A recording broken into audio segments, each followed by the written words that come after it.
I'm Elizabeth Vargas, and we have a special guest with us today that we feel very honored she even wanted to come on the show.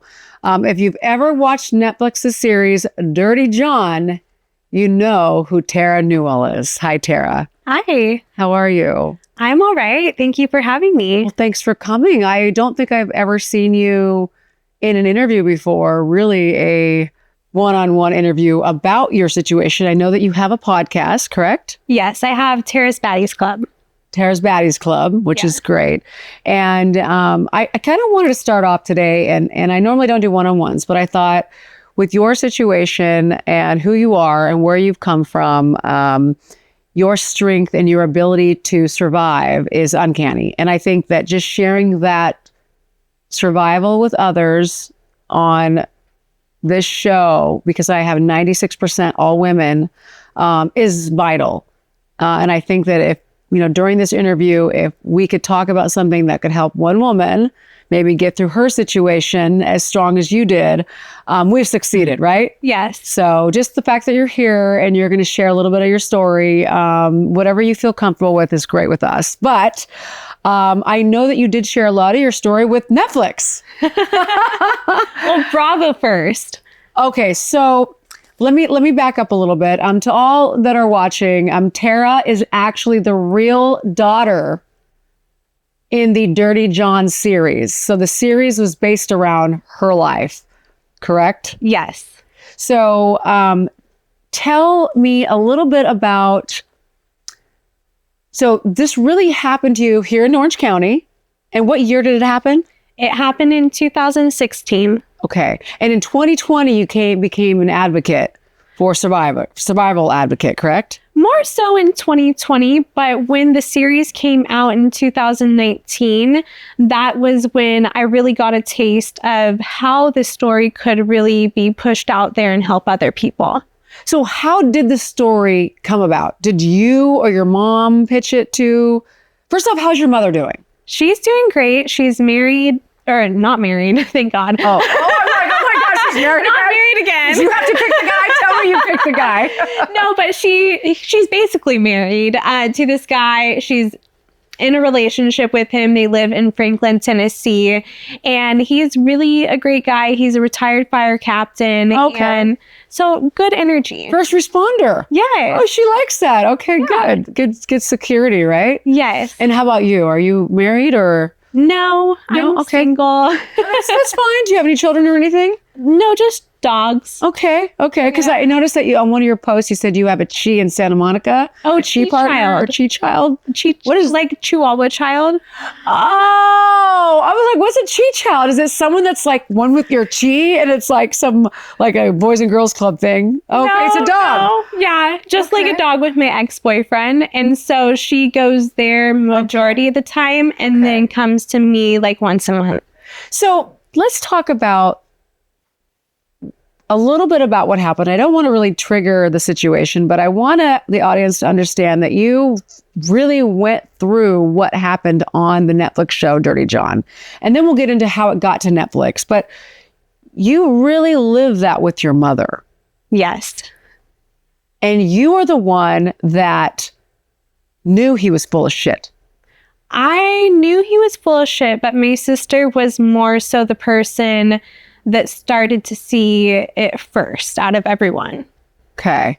Yes. And then did that fateful day that you survived, and I get goosebumps thinking about it, that was here in Orange County. Yes. And you had never, obviously, you didn't wake up that morning and go, oh, I'm going to be stalked by a psycho, wannabe murderer. You literally just woke up thinking your day was going to be normal, right? I thought I was going to go to the Jason Aldean concert. I had plans for that. However, I did know he was around. Okay. I knew that I needed to be in fear for my life. Oh, really? Yes. So you were already at that stage? Oh, yes. Oh. We went to the cops. We tried to get restraining orders against him. They came. I remember the cops coming one time to my apartment complex, and he told us we needed 3 harassment suits in order to have anything in regards to a restraining order. And then he basically laughed and he like giggled with us, basically flirting with us. And The cop? yeah, and then he left. So we were taken seriously, and this guy had a rather large rap sheet on him. He stalked and harassed so many women. He's a stalker. Oh yeah. Yeah. Well, con artist too. Right, con artist. Yeah, completely con artist, manipulator, Yeah. Yeah. So he had nothing to do with the hospital. He never worked for a hospital. That was all a lie. He did. And I believe it was Michigan, somewhere in the Middle East, or not Middle East, Midwest. Midwest. That's fine. You're nervous. It's fine. So somewhere in the Midwest. Yeah. He worked at a hospital. He actually stole drugs from that hospital. And then his ex-wife, Tanya, she kind of was like working with the police, but someone kind of gave them the like, oh, he's like stealing drugs. And then they went to Tanya to get more information about it. And then when he was in the process of getting caught, he actually ran away from the cops, and then he fell down an elevator shaft with a cop. So he was already a drug addict back then. And because he was a drug addict is why he was doing all of it, right? To feed his drug addiction?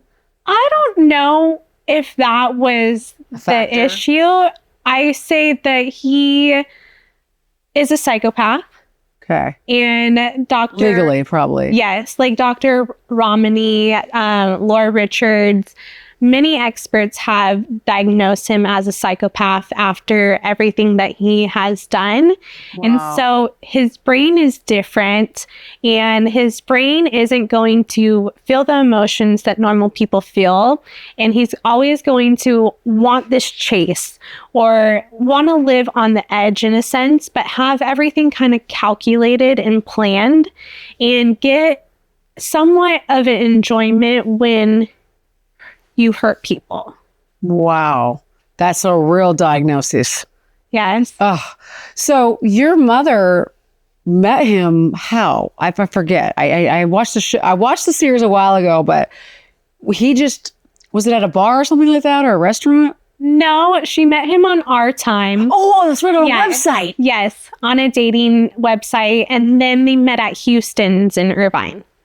Wow. And then he wooed her and saw a target because she was is she very soft-spoken, right? Isn't she, or no?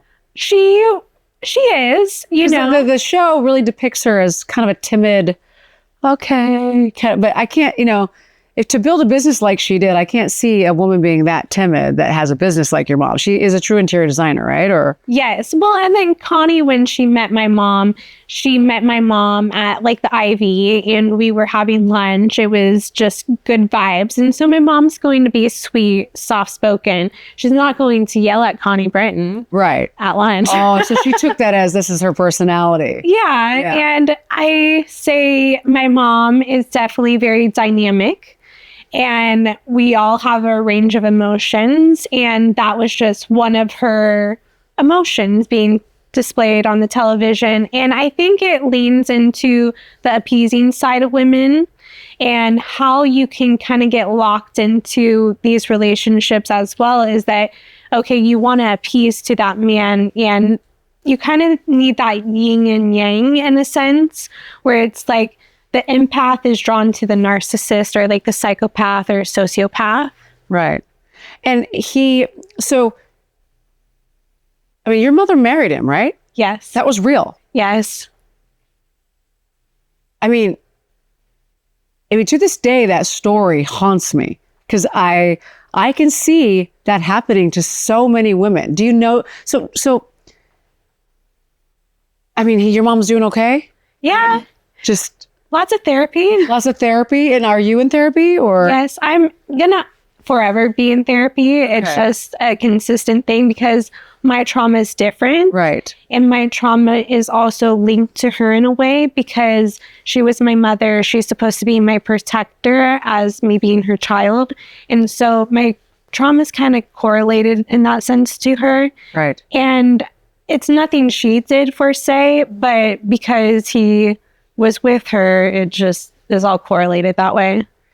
Well, it seems like your story happens all too often, but yours was a happy ending in a weird way. Obviously, it's not a happy ending, but that day, I'm just wondering, because if you lived in fear up until that day, did you have a sense of relief, or were you? I mean, what were you thinking that day after it happened?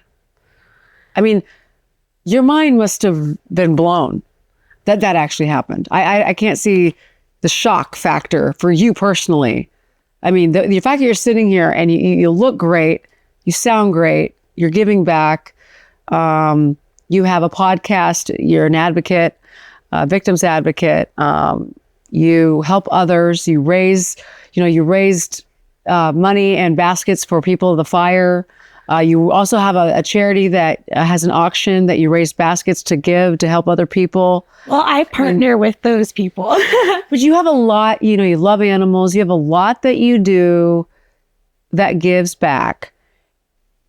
Did you always do that? Or is that because of what you went through, you've learned to cope with this trauma through that? Or have you always just been a giving soul? I say it's a mixture. Okay. I've always, growing up, I grew up in the church, and I would always go to mission trips. I would go to Mexico, go help out with the orphans there.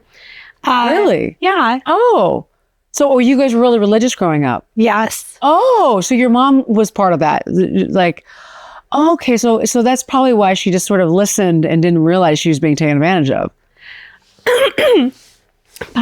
Part of the issue is, growing up in that church and how it was very fundamentalist. Okay. And so she grew up in the Church of Nazarene. So it's women wear dresses, you can't do this, you can't do that. You need a husband all the time. Oh, and what state was this in? This was in California. Really? Okay. Yeah, okay. Garden Grove. What? Yes. That happens here? Yeah, it happens everywhere. What? I didn't even know that still happened. No, you're enlightening me. I'm so curious about this. Oh, yeah. It's a lot of First Baptist Church, but not all of them are that way. But you go to places and you have to really kind of see what the values are. Okay. And it's kind of like a Mormon cult in a sense. Yeah. So do you feel like you survived both the church and the guy? Do you feel like you're just sort of a great survivor? I mean, that seems like an awful lot because, I guess I never thought about me surviving the church in a sense until all those documentaries came out about, I had a friend, Rachel Peach, she was in one. I'm drawing a blank on it right now. But she was molested by her church pastor. Okay. And she spoke out about it, and the church supported him. Oh, of course they did. Yes. Yeah. And then if you ever plead guilty, there's going to be a lot more victims coming forward. Oh, yeah. So if they plead not guilty and they support him, they're going to scare the other victims. Oh, yeah. That's their tactic. And then there was so many victims. Yeah. And she came out forward because it aligned with the statute of limitations. Okay. And so she kind of helped this other girl out in her case. And so they were able to convict him. So tell me about your podcast, and I know that you have Terra's Baddie Club. What's the Instagram handle? At Terra, TerasBaddy Club, right? Yes. Okay. The baddie spelled a little different so that I can have a little bit differentiate. Yeah. Okay. So obviously everyone knows I say everyone knows your story because I love watching, that true crime, but it's not really, I stopped really watching it a lot because it puts my mindset in a different way. Because watching other people's trauma triggers me too. Yeah. And I just I can't really watch a lot of it, but I know a lot of women could eat a bucket of popcorn, watch a murder mystery, and tell their boyfriend to go make them some soup. Oh yeah, it's crazy. So you kind of stayed in the true crime sort of life by being an advocate, but also you said something, I read that you're an advocate for ethical true crime podcasts, productions, and reporting. Explain what that is. So in the reel to TV, the reel to film, there's a lot of people that have their stories taken and just monetized from. They don't have any say in their story being monetized. It happens in even reality TV where... Taken out of context. Yeah. And so what I try to do is I try to teach people that these are real people's stories that are out there. Say the Jeffrey Dahmer series that was being... that was crazy. Oh yeah, but there was my friend Rita Isabel, her brother Earl Lindsay was unalived by Jeffrey Dahmer, and one day she sees it come on the television and she's just like, what? Why is my brother's story being told? And so she goes and she speaks out to a few news outlets. I kind of back her up in a sense, and no one wants to talk to her. And because they didn't get permission. They didn't give consent. No. And it's crazy because they use her exact court footage that's from the trial. And she's the one saying, like, I want to kill Jeffrey Dahmer. Like, you want to see what crazy is, or like unhinge or whatever. This is what unhinges and stuff. And they use that exact footage. And because it's public information, they're able to use that no problem and not like let her know when the show's coming out. So when the show came out, she started to get harassed by everyone in her neighborhood. And then just random people hitting her up online being like, I'm Jeffrey Dahmer. I'm going to come murder you. What happened? Did she get any rights? No. And I've tried contacting Ryan Murphy's production offices, and he's a hard one to get a hold of, but you know, he's paid to produce this content. He has a deal with Netflix. Clickbait. Yeah. You need the drama. I understand where they're coming from, but that's horrific to have to go through. Yeah. And so you advocate for these people on these shows, and is it just these shows or just anybody? These shows, I also help people produce podcasts out there. Explain this now. So you also teach people how to produce true crime podcasts. Yes. Okay, explain this. That's kind of cool and weird. It's Thank you. And I was like, well, I mean, a lot of people love Orange County Housewives and true crime. It's like they go hand in hand. I'm like right up there with true crime. So what do you do for that? How do you teach them how to produce a podcast? So where can they go to learn? Okay, so I have it on my website, Terra Newell Survival. Terra Newell Survival.com. Terra Newell Survival.com. Okay, yes. got it. And they could go there or go to my Instagram. There's always a link tree there. And I have the course for 8 weeks. I do lives every once in a while and do like 8 weeks of lives so that I can have interaction and also have what's current out there, because the podcast world is ever changing. Survivors are ever changing. Yeah. And so it's important to put it all out there. And I literally teach people how to work with audio, to get guests, how to be supportive and trauma informed with their guests, how to make sure that you're not re-triggering them. And whenever you go through a story, you're always going to re-trigger them, but it's within the follow-up. It's within making sure that this person felt comfortable on your show, you know? Yeah. Well, I mean, and us doing this show today, I am very aware that you've spent years dealing with your trauma and working on yourself. And obviously you're aware of your trauma and you're aware of your PTSD and your triggers. So for you to be on a podcast like this or a show like this and open up, I am obviously sensitive to that because I want to share your story, but I don't want to harm you in any way. And I know that I had a situation where I had a guy who's in prison. I didn't murder him or anything, but he's in prison. And I get triggered because people wanted me to do a Netflix series on it. And I had another woman, who's the guy that was the cannibal guy? Oh, Armie Hammer. Armie Hammer. His wife called me and wanted me to do I think it was Netflix. Okay. Elizabeth Hurley. Yeah. Okay. With her for my situation. And I said, look, I can't live with dealing with that every day. So my triggering points are, I don't do trauma like interviews or anything like that because I don't want to be triggered. But in this situation, it's more or less where I see you as less of a victim and more of a survivor. And I think that's really important. And I wanted you on today because I think as people, when you are victimized and it's not your fault, you don't even know how come it happened to you. It's really important to understand how to survive afterwards, because surviving it is one story. Yeah. Surviving afterwards without becoming a drug addict, alcoholic, I mean, you could go one or the other way. You could go completely downhill, but you didn't. You chose to get therapy. You chose to help others. You chose to really reach out. So tell me about your love for animals, and what is going on here. So what do you do for animals? Because everyone keeps telling me you're a huge animal advocate.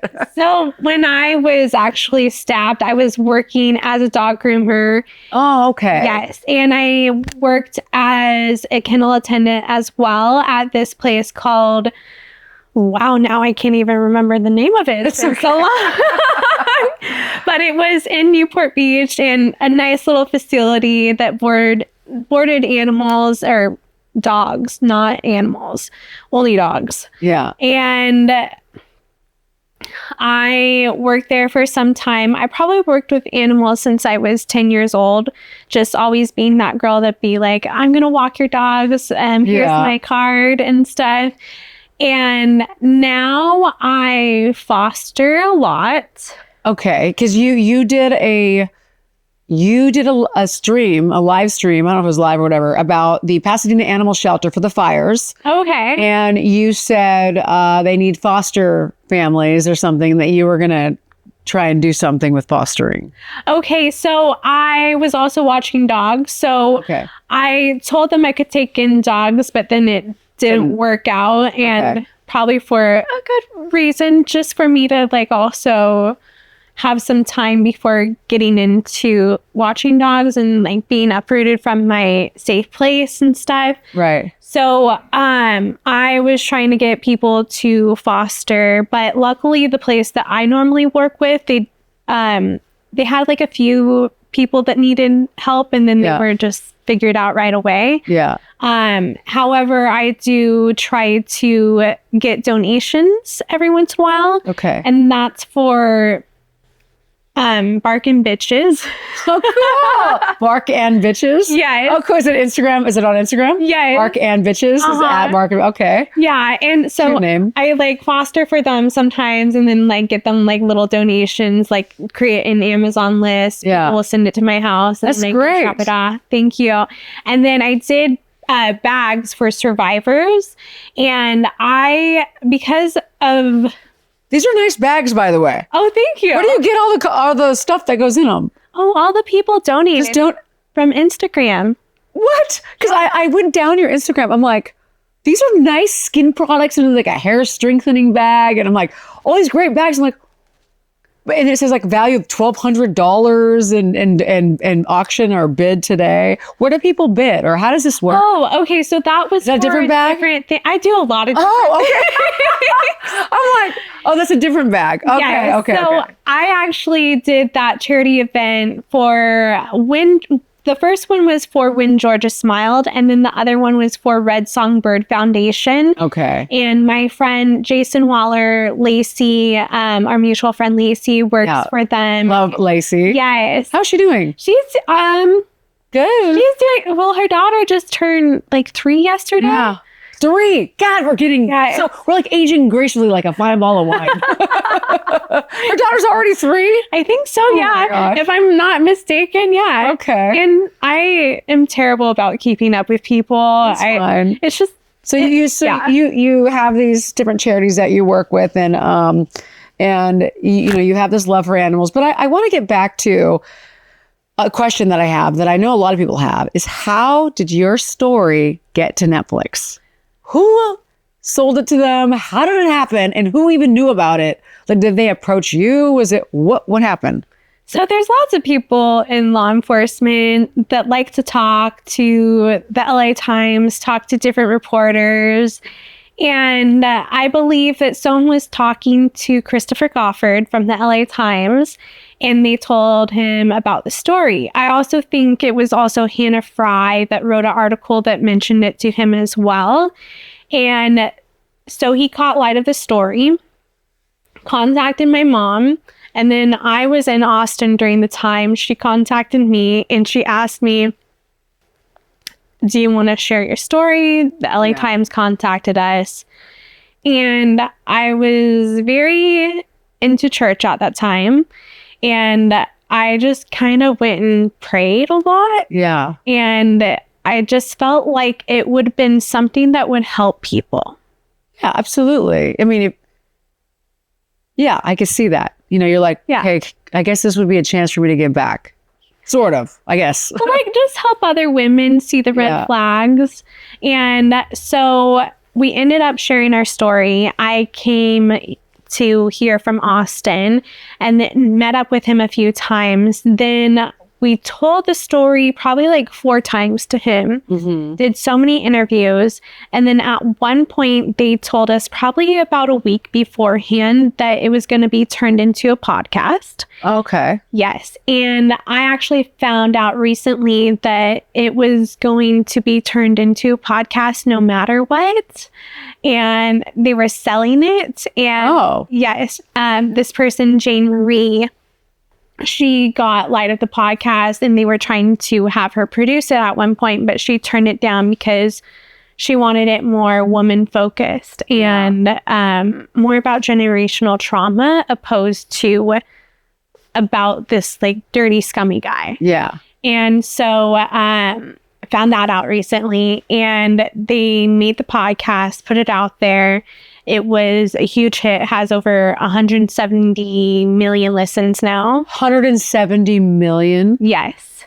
And so it gained a lot of attention. I wonder how many con artists listen to it. You're like, okay, if this guy can get away with it. It's like... Well, there has been some people that I don't know if they listened to it, got ideas from it or whatnot.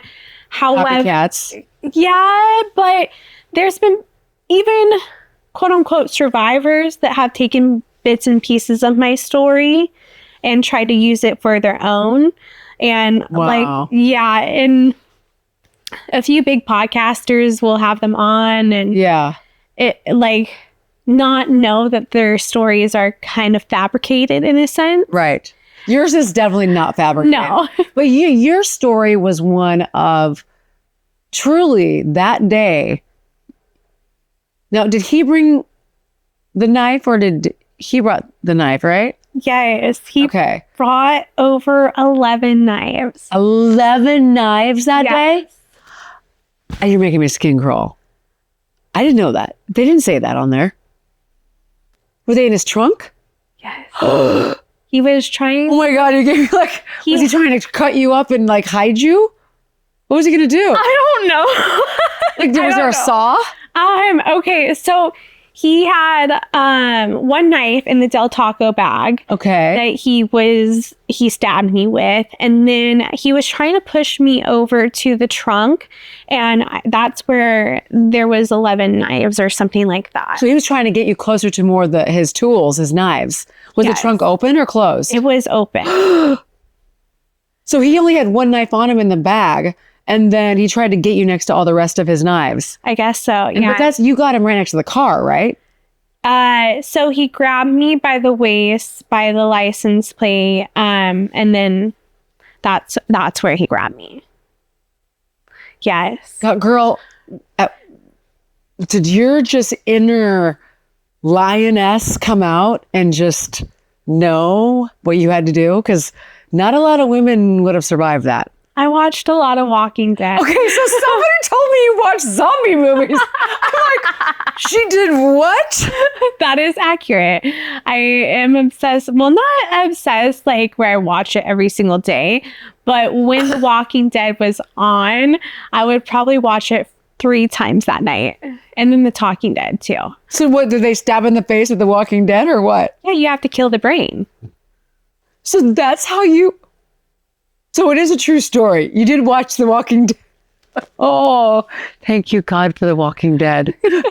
And then Dexter also. Yeah, one of my favorites is Dexter. Really? Okay, I love Dexter. Okay. I don't know why. I'm obsessed. So you remember Hannah McKay? Yeah, of course. Okay, so how she had the cut on her hand? Yeah. I was like, you have to hold it. Yeah, or else tight. you're going to get cut in your own hand. Mm-hmm.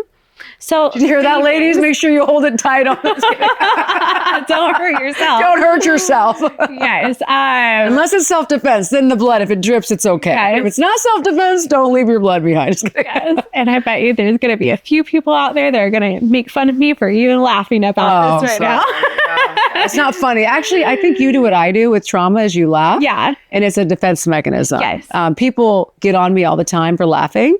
They go, oh, she laughs too much. And really, laughing is my defense to a serious situation. Yes. So people that make fun of you for laughing, they don't understand real trauma. Right. Well, and it's also part of the appeasement mode where you're laughing, you're making Like, yourself like, oh, Yeah. like I'm fun, I'm giggly, don't attack me. Well, yeah, that's, and also, yeah, you play that role. Yeah. And laughter is something that I've learned is a coping mechanism. Yeah. And when I try and be serious, it's uncomfortable for me because I want to sidetrack the uncomfortableness with laughter. Yeah. So I'd rather hear laughter than quiet uncomfortableness. So if anyone laughs at you today, then, it is whatever. They obviously, here we are like, Well, just whenever things go up on YouTube, I'm talking about my trauma and laugh about it, there's at least like 50 comments that pop up and be like, oh my gosh, she's a psychopath. And I'm like, have a great day. Yeah, kill them with kindness. You're like, you're welcome. So that day, so then you ended up getting him, okay, that which was, because I remember it, but I couldn't get myself to rewatch it. It actually is a pretty traumatic show. And knowing you are a real person, I'm just in shock and awe that you had to go through that. How is your mother and your relationship after this? I mean, have you forgiven her for dating him, or what was it like? I definitely... Do you blame her? At one point I did. Yeah. I had to go through the motions. I had to go through a lot of therapy. I had to call her and yell at her more than a few times. Yeah. Wake up! Well, and then mothers and daughters, they fight in general. Yes. So this is just like 10 times amplified. Right. And I think that it's able to make us closer because I've been in a lot of terrible relationships too. And I've always loved the toxic guys. Yeah. And I would think they'd be scared of you. I mean, it's like, they'd be like, she knows how to sure shit's good. not like, there's been some narcissists, psychopaths, and they literally hear my story and they're like, oh, she's a badass. Like, oh, this and that. Oh, it's like they amp me up.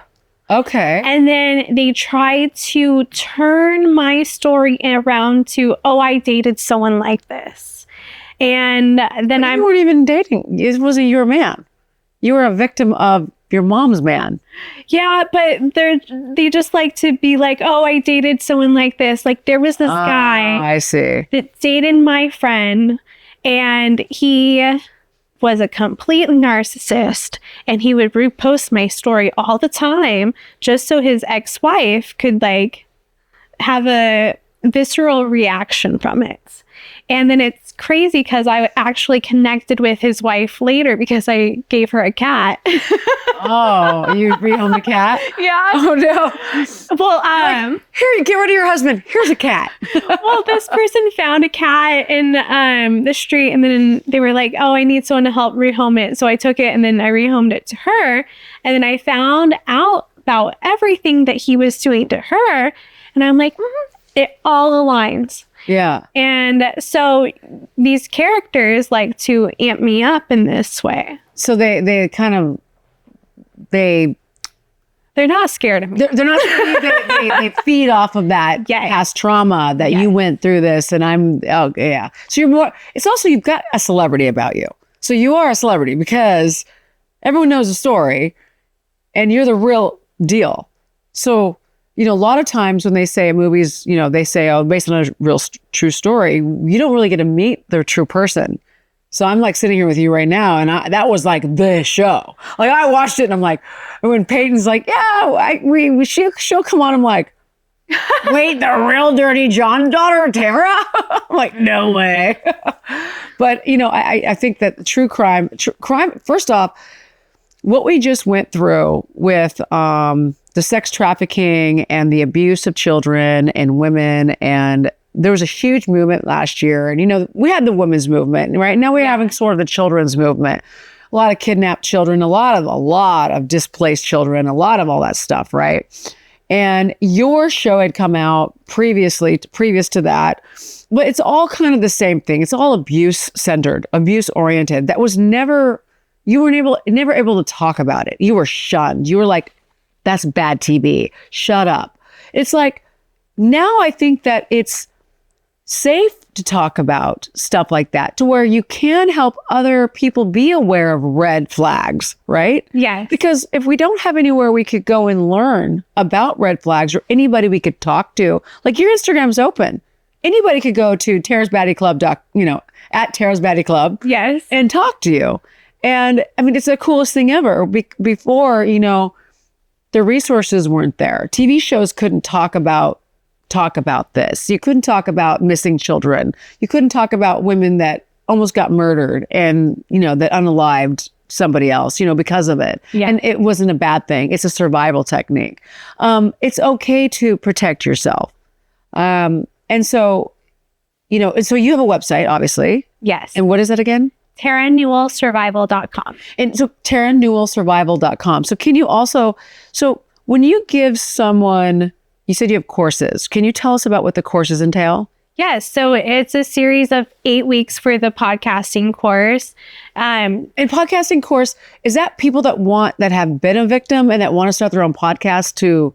All of the above. Okay. If you're into true crime. Okay. If you want to have a more so trauma-based podcast even, very helpful for that. And one of the great things too is I connect you with a lot of great players in the podcasting world, like Moms and Mysteries were on the other day, or Mama and Mysteries, and Generation Y, the Betrayal podcast, my friend Jennifer Faison, my friend Melissa Moore. You've got a good network. Yeah, I have so many great friends. So you get all of that knowledge. And then also what is not funny, but it's great that I have this trauma-based coaching as well, because the last time I had a client that got really triggered in her trauma. Okay. And I said, hey, here is a free week of moving past trauma.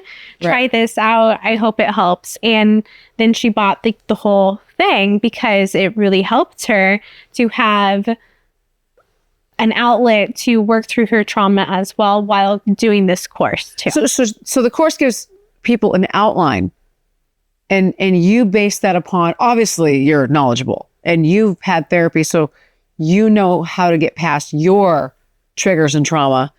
So you then took that knowledge and outlined it and said, let me give it to other people to help them understand it. That's great. And when did you start that?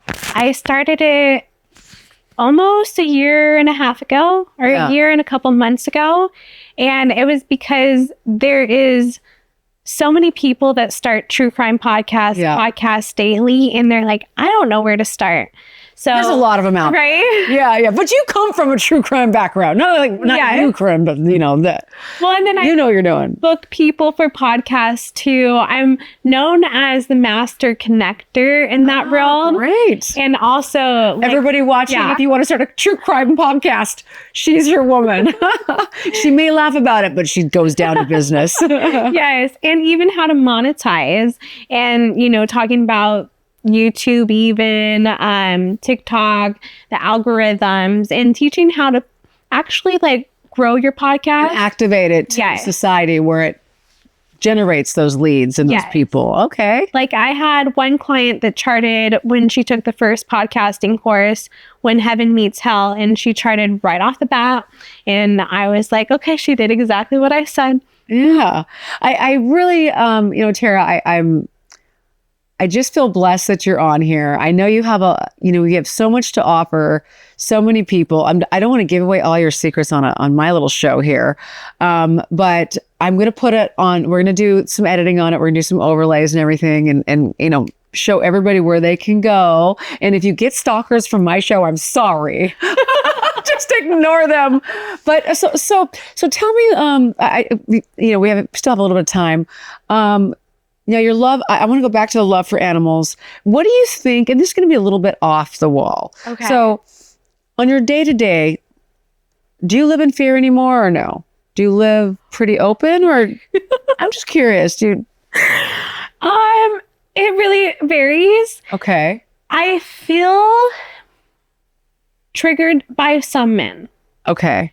And then other men, I just want to push them sometimes. I was triggered in yoga because this guy kept touching me yesterday. And so my reaction is I want to go into fight mode. Okay. Because of how I was able to survive. Right. And so I'm working through. You want to grab his arm and break it? You're like, stop touching me. When I'm working through processing, like, okay, he touched me. It's not a threat to me. Like I have to go through the fight or flight and process that and get my body back to homeostasis in order to not feel that way. So it's more so I get triggered. Got it. And I don't live in fear because that was an isolated incident and it was him coming after me. Right. He was your attacker. Yes. Where if there may be people online that I had like one person that was a semi-stalker, but once me and my ex broke up, she kind of dissipated. Yeah. So it just, because he has a platform too, so women got obsessed with him. Yeah. And then they would come to me too. And YouTube is the place to gain them.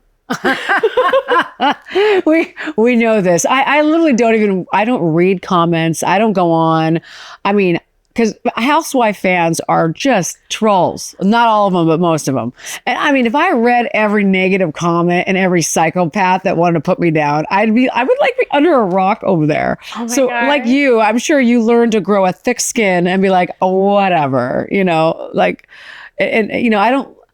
So I'm glad you don't live in fear because yours was an isolated situation. And obviously, hon, you did take care of it. And I laugh about it now, but you did. I took care of my situation actually, mine took care of itself. I really didn't mean for it to take care of just God willing took care of itself. But, I think that a lot of women, will want to go to you and will want to know what are the red flags because a lot of women do get in relationships like your mom and don't know. Yeah. They don't see them because, like, for instance, I work a lot and I'm like, where am I going to meet somebody? I'm like a woman where guys look at me and they're like, I can never afford her and I never want to. So then I never get hit on. I never get talked to. I never get nothing. And it's not like I'm not, so I can see how, like, your mom, she worked a lot. She was successful. Like, where do you meet men? So you find a little charmer. Yeah. And you get smitten and then they just take advantage of you.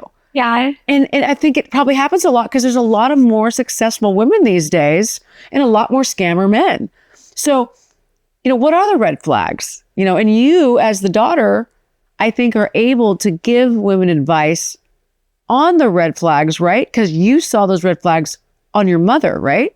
Oh, yes. So did you see them early or? Oh, yeah. I didn't like him at all. Okay, yeah, the show depicted, but coming from you never liked him then. No, and I am the person that normally gets along with her boyfriends. I normally get along with any type of personality. Yeah. And I did not like him. The vibe was not there. Well, he didn't want to engage with me. He didn't want to look me in the eyes. He didn't really want to give me any answers. Yeah. And he seemed like he was already at home. Oh, no, he was literally moving in like, Yeah. I'm scamming this woman and you're not getting in my way, you mother. Yeah. That's his attitude, I bet. Oh, yeah. And I was accused of snooping. I wasn't snooping. I was just being a daughter going into my mom's room, grabbing a Q-tip. And then I was staying in the room where there was a box of his stuff. Yeah. So And that's when you found the jail stuff, right? Yeah. Was he in probation or something? Or Oh, no, I didn't find that then. I found a nursing certificate. And in my eyes, I don't know the medical field. So Okay. I'm thinking, oh, it's just a nursing certificate. He has that on top of him being an anesthesiologist. Oh, you didn't realize he was just full of it. Yeah. And so I wasn't thinking anything, but he was thinking, oh my gosh, she found my stuff. So he was also defensive, Yeah. but so charming to whoever he wanted to be. Oh, yeah. Narcissists are narcissistic psychopaths are charming as heck. Mm-hmm. Yeah. And then also, there was parts of his story that didn't really add up at times. Yeah. And then he just had an answer for everything. He liked this kind of like status, this symbol of status, Yeah. where he had to look and be someone important. And that's like a huge thing about narcissists is they have to have this like importance. Right. Or like they're the only one that can feel this way. Right. And then another thing narcissists do is they just bring it all back to you where they do the Darvo. And they deny, attack, and Wait, isn't that gaslighting? Don't they, is that the gaslighting. the gaslighting thing? And deny your reality. That's the new trending word. You're a Yes. gaslighter. You're a gaslighter. No, you're a gaslighter. Although I feel like those words can be overused. Yeah, I agree. Well, I think in general, Terra, you have a great story. I hope we didn't trigger you too much today. I want everyone to go to your website. I want everyone to go to your Instagram. I want women who need help or don't know signs to just listen to your true story. If they have gone through trauma, to do what you're doing. You have a great aura. You have a great sense about you. You're a survivor. You're strong. And are you going to be going on like a tour or something? Or is there going to be more interviews or what's going on here? I'm in contract with something. Oh, okay. So I can't talk about it until it comes out in an article, maybe. Okay. And then from there, it's Going to snowball into something else. Well, I think you're doing a fabulous job. Just helping other women and being supportive, being a nice support system, I'm sure, for your family. Obviously. You're like, let me just stop this right in here at the nuts or, whatever. And we're thrilled to have you on today. I have a little gift for you. Aww. Just from my heart. And I know that Peyton and Anna and Luke and myself, just a little love. Wait, what? It's it's just a little something in there. There's some. Oh my god! Yeah, Do I open it right now? It's just a little love that I figured you could use, and Oh my god! it was just something just little for you. Just One time I was on crystal. the Skinny Confidential podcast, and there was a lot of Dior bags, and then she was like, "Oh, it's my friend's birthday." I was like, "I understand." And so this is just like a nice surprise. Okay, well, it's just something that if it's just it's a little Tiffany crystal, just good energy. No, the other it's a whole There's more. thing. Okay. It's a piece where you have anything special that you like to sleep with at night that keeps you calm, you just put it in there. It's a little Tiffany crystal. Oh my gosh. it's This is so sweet. Isn't that cute? It's a little heart. Yes. Oh my god. Very cute, huh? I love it. Thank you. I just want to give you something, a little love, because you're so special, and I can't thank you enough for being on the show today. I just, I want everybody to go to, what is it called? Terra's Baddie Club. Terra's Baddies Club. Can you spell that out? TerraBadddyClub. And if you have any questions, comments, or concerns, or if you feel like you're being threatened, or if you feel like you have you feel like that you're being threatened in any way, obviously call 911. But is there another resource that you always send women to? I always tell them call the domestic hotline number. Domestic hotline and now when people say that, is there one domestic hotline, or is it a national thing, or is it in your area? It's for the United States that I'm aware of, and they can provide a list of resources, a list of places to go to.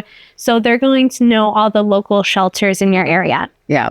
So please call the domestic hotline if you feel threatened right now. If you're watching this and you need some help and you don't want to reach out to anybody, reach out to Terra. She's here for you guys. Terra, thank you so much for being on today. Thank you. I love you, man. Give me a hug.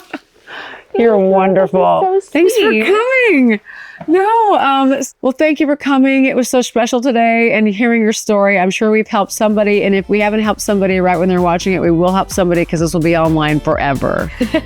So thank you for watching this Spotlight by Girl Talk. I'm Elizabeth Vargas, your host with Terra Newell. Thanks for coming, honey. Until next time.